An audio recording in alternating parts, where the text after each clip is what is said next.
Imagine for a second your company goes under. Bankrupt. Kaput. What happens to your retirement savings? Yeah, it's a question many don't consider until it's too late. And that's precisely what makes this case we're diving into so fascinating. It really throws a wrench into the whole system. It sure does, especially in India, where we're looking at a case that deals with the Employee Provident Fund. That's the EPF, right? Right, kind of like a 401k here in the U.S., but with its own set of rules. Yeah. This case, Truvisory Insolvency Professionals Pvt Ltd, IBE, versus Employees Provident Fund Organization and others, it centers around this exact issue. Yeah. What happens to that money when a company goes belly up? Okay, so we've got our retirement funds, or the EPF, and in this case, the company facing some very real financial woes is Bombay Rayon Fashions Limited. And they owe money to the EPFO, The EPFO being... the Employees Provident Fund Organization. They're the ones who manage these funds, act as a sort of safeguard for employees. So Bombay Rayon is in trouble, they owe money to the EPFO, and I'm guessing this is where things get a little messy. You could say that. See, even before the whole bankruptcy thing was official, the EPFO slapped attachment orders on Bombay Rayon's bank accounts. Everything frozen. So much. Well, they claim it's about protecting those employee funds, ensuring they get paid what they're owed. They're essentially saying, this money is earmarked for employees, so we get first dibs. I can see their point. Those funds are crucial for people's livelihoods, especially after retirement. But where does that leave everyone else who's owed money? What about other creditors? Exactly. That's what the liquidator argued. The liquidator being... The person appointed by the court to oversee the whole bankruptcy process, to divvy up any remaining assets fairly. They basically said, hold on, we need to follow the proper procedure here. Giving the EPFO special treatment just because it's employee funds sets a dangerous precedent. So we've got a real tug-of-war brewing here. On one hand, the EPFO fighting for employee security, and on the other, the liquidator trying to uphold the integrity of the bankruptcy process. And let me tell you, it gets even more complicated. Oh, I was sure you were going to say that. What else have we got? Well, one of the EPFO's claims wasn't even for the original debt amount. They were also demanding interest and damages on top of it. Seriously, talk about adding insult to injury. While I understand the need to protect those employee funds, that seems a bit much, doesn't it? It certainly raised some eyebrows. The liquidator definitely thought it was excessive, argued that it put an unfair burden on the other creditors. It all boils down to how Indian law views the prioritization of these employee funds in a bankruptcy situation. Right, because if the law explicitly states that EPF gets priority, then the EPFO has a very strong case, regardless of what anyone else thinks. Exactly. And this is where things get really interesting because there are actually two different legal precedents at play here. Two precedents. Okay, so which one holds more weight? Is it a case of first come, first served in the Indian legal system? Not quite. It's a bit more nuanced than that. The liquidator, for instance, they were basing their argument on a Supreme Court ruling, which, as you can imagine, carries a lot of weight. Makes sense. The Supreme Court tends to set the bar pretty high. What case were they referring to? It's the case of Sunil Kumar Jain and Ors v. Sundaresh Bhatt and Ors. And the key takeaway from that judgment was the emphasis on dedicated accounts for employee funds. So, like a bank account specifically labeled employee retirement funds do not touch? Essentially, if those funds are sitting in a clearly marked account, separate from the company's general funds, then according to the Sunil Kumar Jain case, they should be treated differently in bankruptcy. So the liquidator's argument is that because Bombay Rayon's frozen accounts weren't explicitly for employee funds, they should be up for grabs like any other asset. Precisely. A level playing field, so to speak. Yeah. But of course, the EPFO had a counter-argument. They weren't just going to roll over. And I'm guessing their argument hinges on the other legal precedent you mentioned earlier. You got it. The EPFO based their entire case on a judgment by the National Company Law Appellate Tribunal. They call it the NCLAT for short. The specific case was C.G. Vijayalakshmi and Ors versus Kumar Rajan.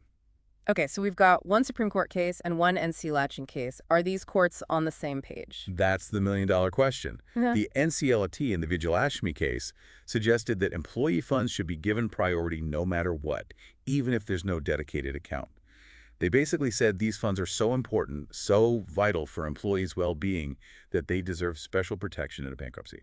So we have two different courts, two different interpretations of how to handle employee funds in a bankruptcy. Talk about a recipe for confusion. And that, my friend, is exactly why this Bombay Rayon case is so fascinating. It exposes this gray area in Indian bankruptcy law. It sounds like the NCLAT had a tough decision on their hands, stuck between a rock and a hard place with these two precedents. So did the NCLAT clarify anything about these dedicated accounts, or did they just leave everyone hanging?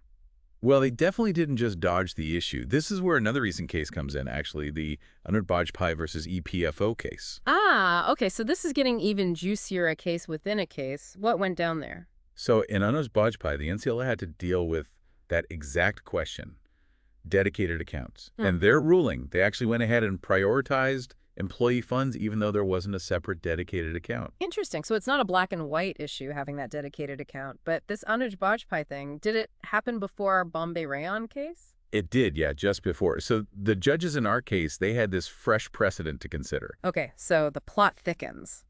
With that Anuj Bajpai decision in their back pocket, how did the NCLA ultimately rule in the Bombay Rayon case? Well, they ended up siding with the EPFO. No surprise there, right? Seems like they're really keen on protecting those employee funds. But to what extent did they give the EPFO everything they asked for? They did. All 8 EPFOs involved in the case are going to receive their full claims. 8. Wow, there were 8 separate EPFOs involved. This wasn't just one group of employees we're talking about. This is huge. But hold on. We talked earlier about how one of the EPFO claims was for interest and damages on top of what was already owed. Did the court approve that too? They did. They sided with the EPFO on the interest and damages as well. So yeah, pretty decisive win for the EPFO. That's a pretty strong statement. It's one thing to say employee funds should be prioritized, but this is taking it a step further. Are we seeing a pattern here? I think so. It definitely suggests a shift in how Indian law is approaching these bankruptcy situations, putting employee welfare front and center, even if it means other creditors might lose out. It really makes you wonder about the bigger picture, doesn't it? What happens in situations where a company is drowning in debt, I mean really underwater, and giving the EPFO everything leaves nothing left for other creditors? What about their employees, right? It's a valid point. This case raises a lot of questions about fairness, about finding the right balance. It's not a simple equation to solve. Definitely not. But before we get too far into the weeds with those broader implications, let's go back to the ruling itself. What was the NCLAT's reasoning for siding so strongly with the EPFO? Essentially, they leaned heavily on the Vijayalakshmi case we talked about earlier, the one that said employee funds should come first, regardless of whether there's a dedicated account or not. They argued that those funds are meant for employees' well-being after retirement, which makes them different from other types of debt. So the NCLAT is basically saying hands off the retirement funds, even in bankruptcy. It seems like this case is a bit of a game changer, wouldn't you say? Absolutely. This isn't just some minor legal detail we're talking about. This has the potential to reshape how bankruptcies are handled in India. It's a huge deal for anyone who does business in India, that's for sure. But what does it mean for future cases? Are we going to see more rulings like this? Yeah, this whole thing is pretty unprecedented. It feels like we're seeing a real shift in how Indian law looks at bankruptcy, with employee welfare right at the forefront. Absolutely. This Bombay Rayon case, it's basically set a major precedent now. Those employee retirement funds, they're the priority, even if it means other creditors get less, maybe even nothing. It's a whole new ballgame. So it's not just about interpreting the law anymore. It's about how companies operate, how they think about debt, and their employees knowing this is how things work now. Exactly. That's what this judgment really drives home. Protecting those employee interests, those retirement savings, that's paramount now. It's a whole other layer of risk for investors, especially if a company's carrying a lot of EPF liability. So for our listener out there, the one trying to connect the dots, what's the one big takeaway from all of this? Simple. Yeah. Indian law is on the side of those employee retirement funds, even when a company goes bankrupt. So if you're thinking about investing in a company, especially one with a big EPF obligation, you got to factor that in. It's riskier now, no doubt. Do your due diligence, folks, because those employee funds, they're getting paid out first. No question. And this whole thing, it really highlights how Indian bankruptcy law is changing. It's not just about the bottom line anymore. It's about social responsibility, about taking care of employees. This is something to keep an eye on because I have a feeling we're going to see more changes down the line. It's definitely giving everyone something to think about. It's great that those retirement funds are protected, but what happens when a company is so deep in debt that there's just not enough to go around. What about those other creditors, maybe even smaller businesses who are depending on that money? It's complicated, that's for sure. No easy answers. This case, it's just the tip of the iceberg, really. It's starting a conversation about fairness, about finding that sweet spot where employees are protected.